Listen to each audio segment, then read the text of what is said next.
Sabe que tem uma coisa que me chamou a atenção? Você falou o seguinte, Salto, eu não lembro se foi agora quem foi que comentou, falou o seguinte, olha, a alíquota aqui do Brasil com relação ao PIB, de arrecadação de impostos, é de 33%, 10% acima da média dos outros países aqui em níveis dos outros emergentes, né? E aí quando a gente ouve muito se falar que, cara, no Brasil, quem ganha pouco paga uma alíquota de imposto relevante. E quem ganha muito, multimilionários, bilionários, paga um pouco imposto. Só que a gente está vendo aqui que, na média, o Brasil paga mais do que os países que tem que estão ali mesmo em pares. Estágio, né, no mesmo desenvolvimento. Exatamente, no mesmo estágio de desenvolvimento. E perto ali comparado a países da OCDE. Aí eu te pergunto, se tem uma parte da população que paga pouco, quem que está arcando com uma boa parte desse imposto, já que a nossa alíquota é maior do que a média dos desenvolvidos, a média dos emergentes, e que a gente está ali muito perto da média dos desenvolvidos? Quem que está arcando com tudo isso daqui?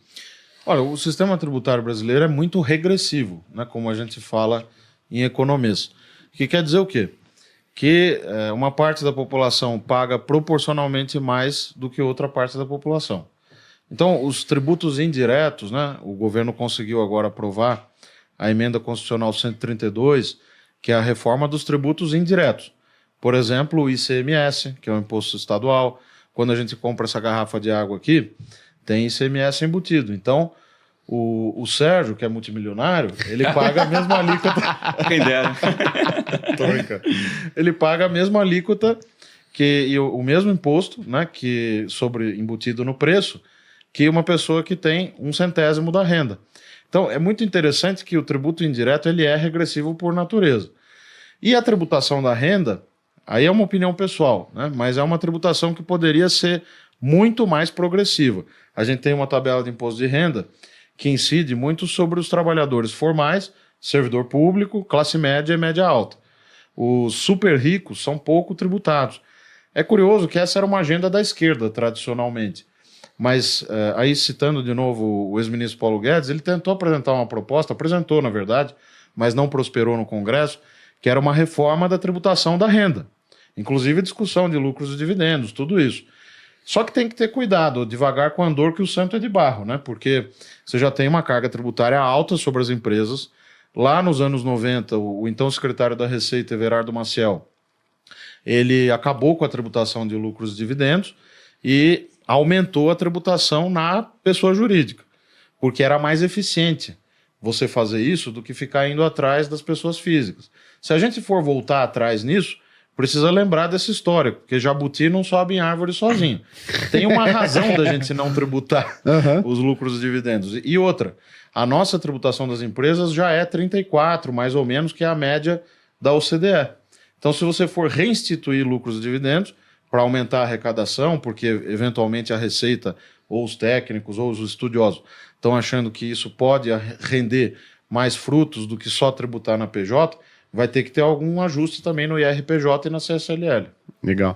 Essa era uma pergunta que eu ia fazer, porque eu acho interessante, assim, do ponto de vista, e aí, Salto, você que está muito olhando para isso, mas, Sérgio, fica à vontade também, né?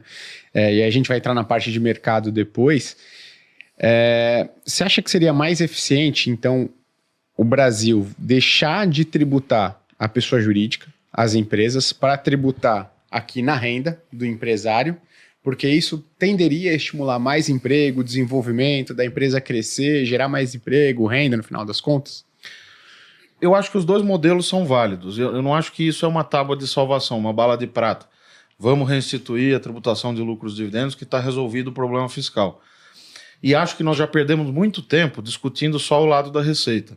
Eu me lembro, eu trabalhei com o senador José Serra, melhor chefe que eu tive, e ele sempre falava, ele participou, ele foi o coordenador, na verdade, do capítulo de Finanças e Tributação e Orçamento lá na Constituinte, e participou de vários episódios, né, envolvendo esses temas nos diferentes cargos que ele ocupou.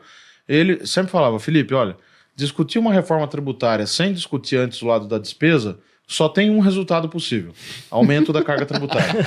Exato. Que é o que vai acontecer. Porque município quer mais receita, estado quer mais receita e a União quer mais receita.